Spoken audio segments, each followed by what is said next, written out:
السلام علیکم۔ Daily update کے ساتھ میں آپ کی خدمت میں حاضر ہوں۔ جیسا کہ عمران خان کی گرفتاری کے لیے پولیس کوئٹے سے لاہور بھیجنے کا فیصلہ۔ عمران خان کے خلاف 5 مارچ کو کوئٹے کی پولیس تھانہ بجلی روڈ میں مقدمہ درج کرایا گیا تھا۔ کوئٹے کی مقامی عدالت نے ریاستی اداروں کے خلاف تقاریر کے مقدمے میں سابقہ وزیر اعظم عمران خان کے ناقابل ضمانت وارنٹ گرفتاری جاری کر دیے ہیں۔ بلوچستان حکومت نے سابقہ وزیر اعظم کی گرفتاری کے لیے کوئٹے سے پولیس ٹیم لاہور بھیجنے کا فیصلہ کیا ہے۔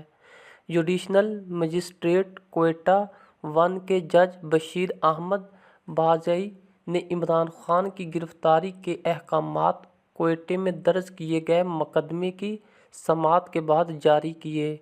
محکمہ داخلہ بلوچستان کے ذرائع کے مطابق صوبائی حکومت نے عمران خان کی گرفتاری کے لیے کوئٹے سے ایس پی او انویسٹیگیشن کی سربراہی میں ٹیم لاہور بھیجنے کا فیصلہ کیا ہے۔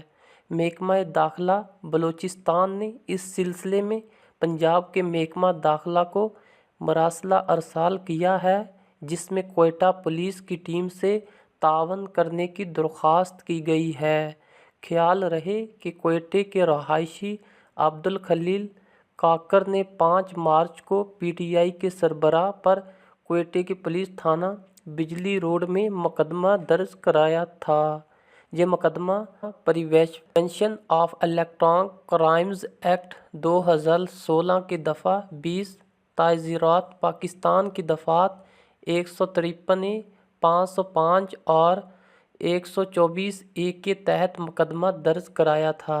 یہ دفعات ریاست کے خلاف جرائم اور غداری سے متعلق ہیں۔